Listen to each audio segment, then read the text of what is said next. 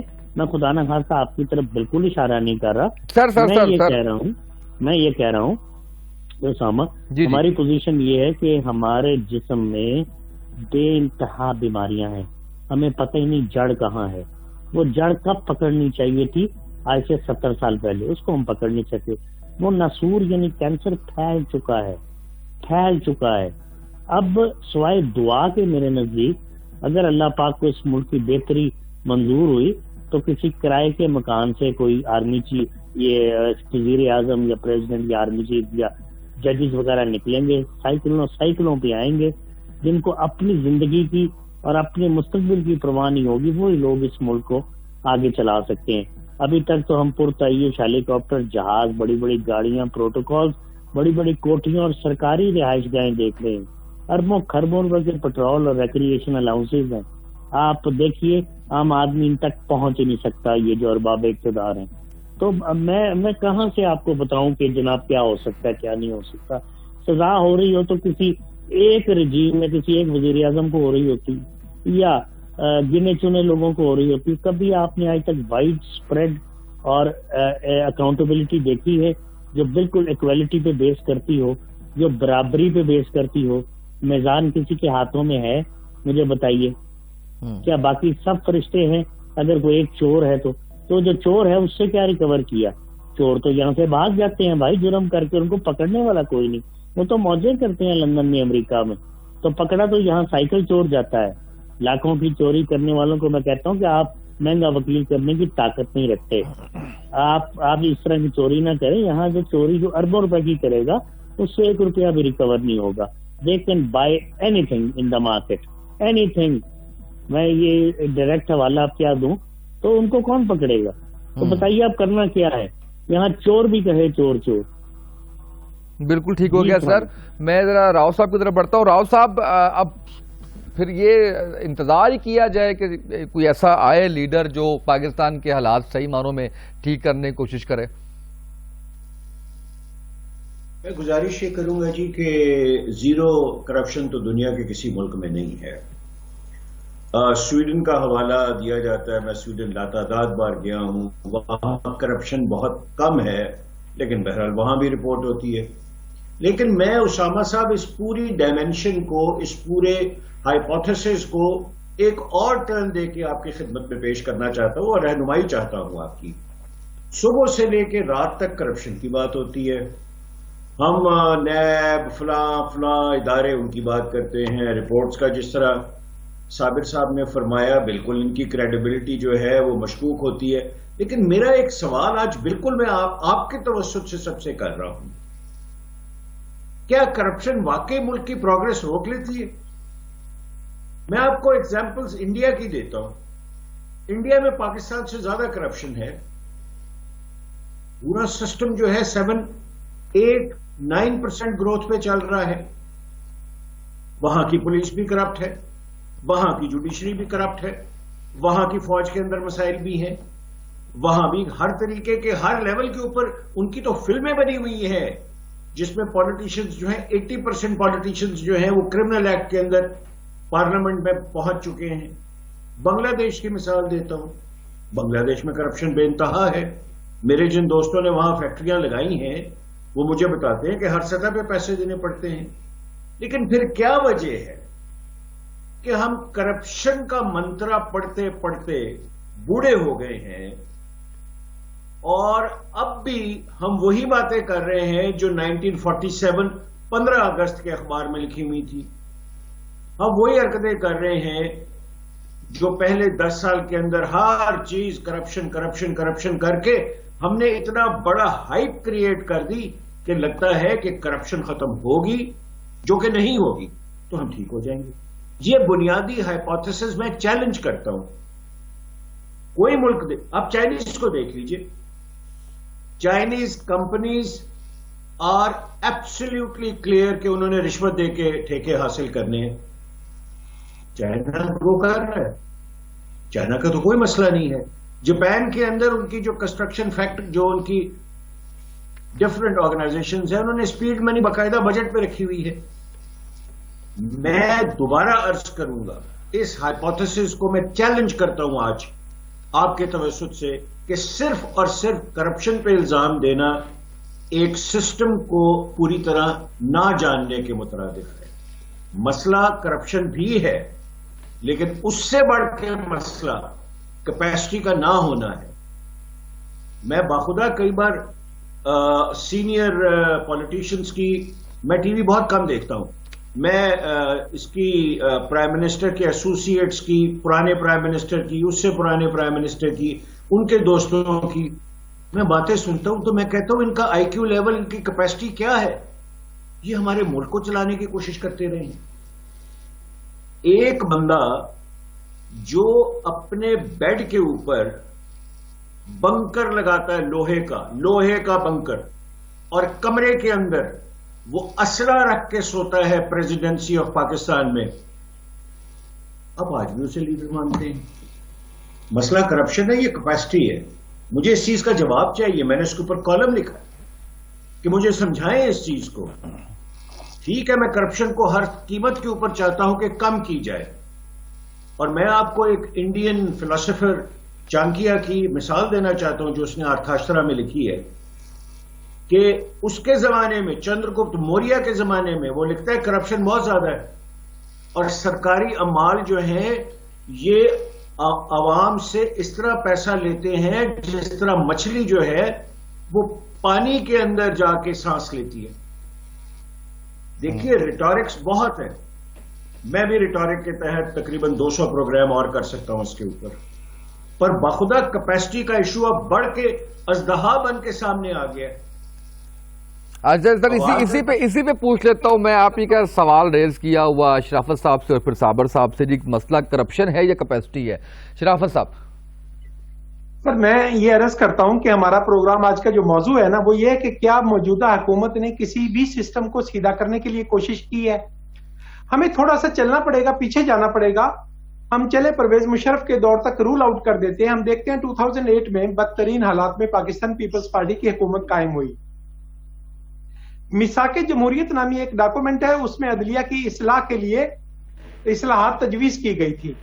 Peoples party کی حکومت نے اٹموسٹ کوشش کی، وہ ہر وقت پارلیمان کے اندر بیٹھے ہوئے ڈیبیٹ کرتے تھے کہ کس طرح سے ہم اپنی کانسٹیٹیوشنل کورٹس کو اور ان کی پاورز کو اور ان کی انگیجمنٹ کو، ان کے اندر سلیکشن کا کرائیٹیریا ہم میثاق جمہوریت کے مطابق بنا سکیں۔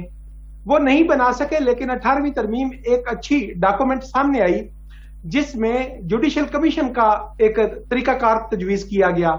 بدقسمتی ہے کہ اس وقت کی اسٹیبلشمنٹ یا اس وقت کی اپوزیشن نے 19ویں آئینی ترمیم منظور کروائی اور پارلیمان کا کردار جوڈیشری کی امپاورمنٹ میں سے، جوڈیشری کی بہتری میں سے، جوڈیشری کی اصلاحات میں سے نکال دیا گیا۔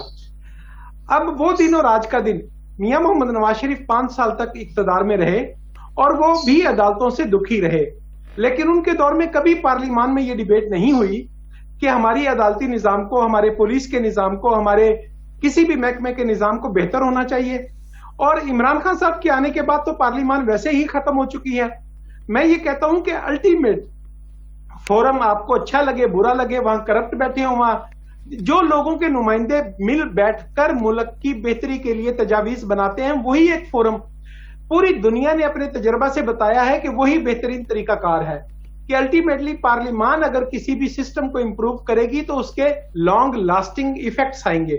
اور اگر کوئی فرد کہے گا، اگر کوئی افتخار چودھری کہے گا، اگر کوئی چیف جسٹس کہے گا کہ میں سب کچھ ٹھیک کر دوں گا، تو اس کے نتائج آج تک اچھے نہیں آئے۔ تو میں پھر یہی تجویز کروں گا کہ ہمیں بجائے اس بات کے کہ پارلیمان کی طرف لوگوں کی نفرت کو یا لوگوں کے طوفان کو یا منتخب نمائندوں پہ کیچڑ اچھالیں، ہم ان سے یہ ڈیمانڈ کریں۔ ہم آج عمران خان سے، ہم پی ٹی آئی کی گورننس سے، ہم پی ٹی آئی کے ارکان اسمبلی سے یہ ڈیمانڈ کریں کہ بھائی آپ اسمبلی میں بیٹھو اور آپ ان ایشوز کو ریزالو کرو، ان پہ ڈیبیٹ کرو اور ان پہ اپوزیشن کی سر وہ ڈیمانڈ کون کرے جس کی ڈیمانڈ وہ سن بھی لیں اور واقعی جو آپ کہہ رہے ہیں ویسا ہو بھی جائے؟ کون کرے گا سر؟ اپوزیشن بھی تو اپنے ایجنڈاز کے اوپر ہے نا سر۔ میں مثال دیتا ہوں، 2008 سے لے کے 13 تک اپوزیشن کیوں ساتھ دیتی تھی؟